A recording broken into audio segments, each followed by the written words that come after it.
Sa HIV kasi is a kind of virus siya. So virus siya, ang purpose lang talaga niya is to enter sa katawan natin. Okay. So pag nakapasok na siya sa katawan, ang purpose lang niya is to destroy our immune system. A, abstinence. Abstinence. Ay, hindi ko kaya yan.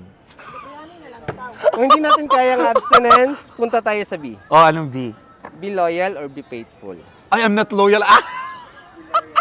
Punta tayo sa C. Sa C. Okay, go. May libre tayong condom. Pwede ako dyan. Yes. Condom. Okay. Why I am encouraging everyone na magpa-test?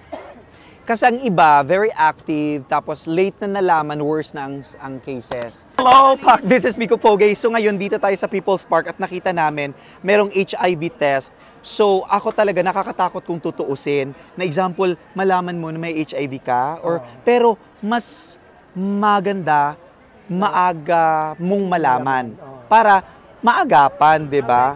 Aware ka. So, hindi siya dapat ikatakot. On my side, nakakatakot pero dapat you have to face your fears. Magpapacheck ako. Let's go. Kasi active ako.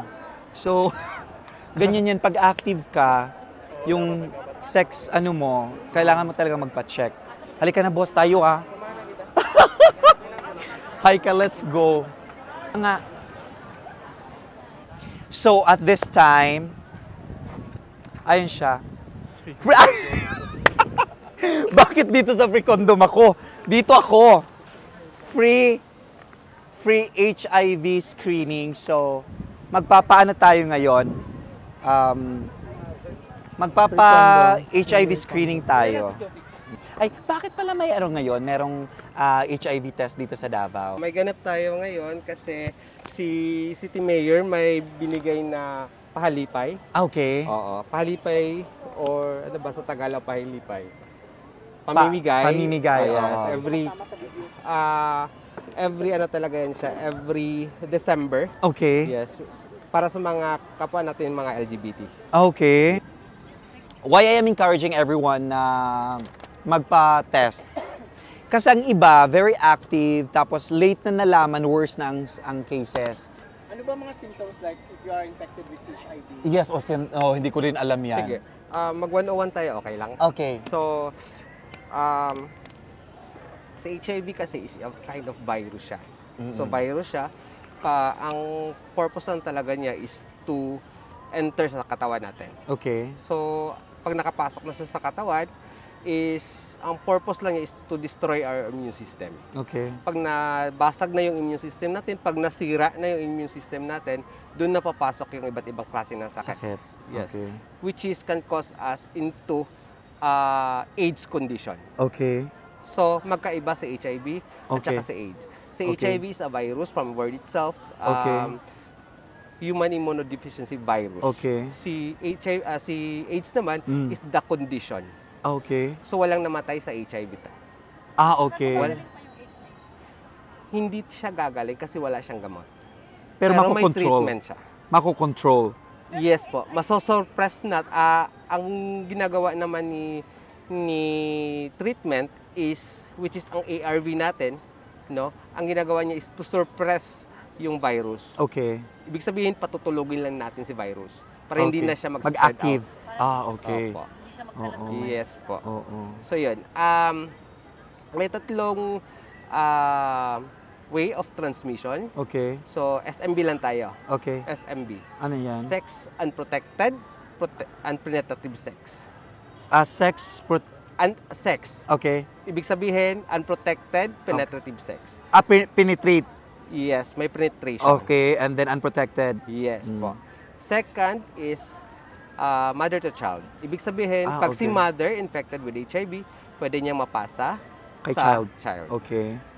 Lastly, blood. Like for example, infected blood or infected si client ng HIV, tapos nag-share kayo ng needle, Okay. possible siya na mapasa. Needle, okay. So bakit nasabi natin unprotected, may Okay. blood? Kasi may apat tayo na binabantayan na fluids. Okay. Ito yung blood, Okay. meron tayong semen, Okay. vaginal fluids, Okay. tsaka breast milk. doon lang natin pwedeng mapasa sa HIV. Semen, wait. Pag semen ba, example, malulok ko yung ano? Malunok. Kasi lunok-lunok po, ng no? lunok. Okay. Actually, good question siya, no? Case to case.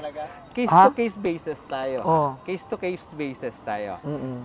Pag nalunok naman natin is may acid naman tayo sa Namamatay siya sa acid. Namamatay siya. Perfect, boss. But, Ay, anong but nun? what if may sugat tayo sa bibig?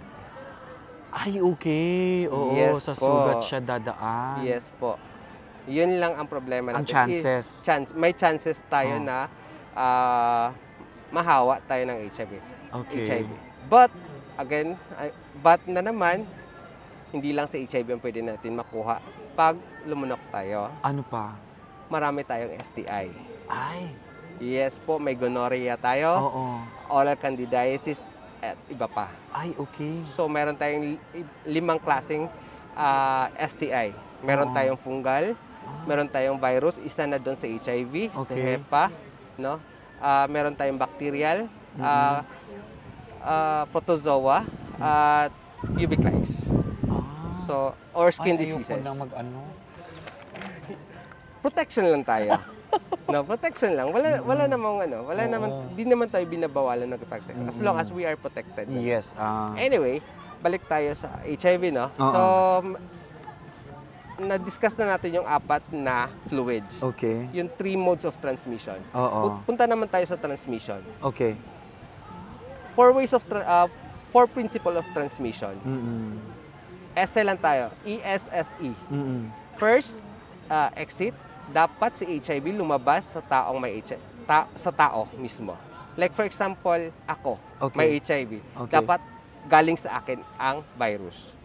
Okay. Sa tao, kasi hindi siya pwede sa pusa, hindi siya pwede Okay. sa ibang hayop. Okay. Kasi human siya. Human immunodeficiency Ah, virus. yes. Okay. Next is sufficiency.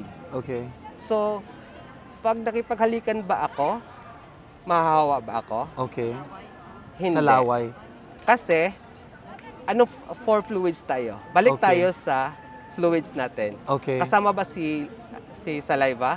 Wala. Wala. Perfect. So, kahit na magdamagan tayo Laplapan. Laban. laban. Okay. Pasok sa banga. Pero, Ay, may pero pa. STI. Balik tayo sa STI. Mm. Baka may oral candidiasis. Mm. So, always check yung partner natin. Okay. Baka may mga SY tayo nakita, at least Okay. ma-prevent natin. Okay? Okay. So, yun. Sufficiency. Mm. Next is survival. Survival. Oo. Yes. Pag na-expose si fluid, Okay. ano yung 4 fluids? Oo. Blood, semen, vaginal fluid, and breast milk sa hangin Okay. or sa araw, or ma-expose lang siya sa hangin, Mm. mamatay na siya. Ay, okay. So, like for example, lumabas na sa akin si virus. Mm. Sufficient siya kasi blood, like for Okay, example, okay. blood. Pero nakasurvive ba siya? Hindi pa, kasi wala pa siyang pinasukan. Ay, So, dapat oo. may entry point. Okay. So, dapat hindi siya exposed. So, Okay. yun ang principle niya. Okay. So, when it comes to HIV naman, may 5 prevention tayo. Okay. So, ABCDE. Okay. A, abstinence. Abstinence. Ay, di ko kaya yan. Kung hindi natin kaya ng abstinence, punta tayo sa B. Oh, anong D? Be loyal or be faithful. I am not loyal. Ah! Punta tayo sa C. Sa C. Okay, go. May libre tayong condom. Pwede ako dyan. Yes. Condom. Okay. Correct. And Oh. consistent use of condom. Okay. Paano bang correct ang paggamit ng condom? Correct, okay. Bawal yung 2 condom ang gamitin. Single lang. Single lang dapat. Okay. Single use lang kasi siya. Okay. So, 2 times gamitin. hindi. Okay. Meron kasi iba na ginagamit nila Pinapatong? pinapatong. Ay, hindi pala pwede siya. Hindi siya pwede kasi rubberized, latex siya. So, ang friction yun, ang Oo. tendency... Matanggal? Hindi, ang tendency Mapunit. Yes, Okay. So, useless. useless siya. So, Okay. ano lang talaga. Para mas matibay siya, lubricate natin. Okay. Yan. So, E, educate natin sa sarili natin when it comes to HIV. Okay. Yan lang. It's really need, no, ang education. Yes. Pag may alam tayo when it comes to HIV, mapreprevent talaga natin si HIV. Ay, Yes. nakalimutan natin si D. D. Don't do drugs. Yes, hindi ako nagda-drugs. Don't drink too much or Hindi don't- ako nagdi-drink ng too much. Bakit natin sinasabi si drugs tsaka si Drink. Kasi pag may alak, May balak. baka may tendency na makalimutan natin si C. Ano yung aya? Si condom. Condom, yes, Yes. true. Oo. So natapos natin si A, B, C, D, and E. Sama na din natin si PrEP. Prep, PrEP, pre-exposure prophylaxis. Ano yan? Yan po yung iniinom natin para to prevent HIV. No? Meron tayong 2 ways para pag inom kay PrEP.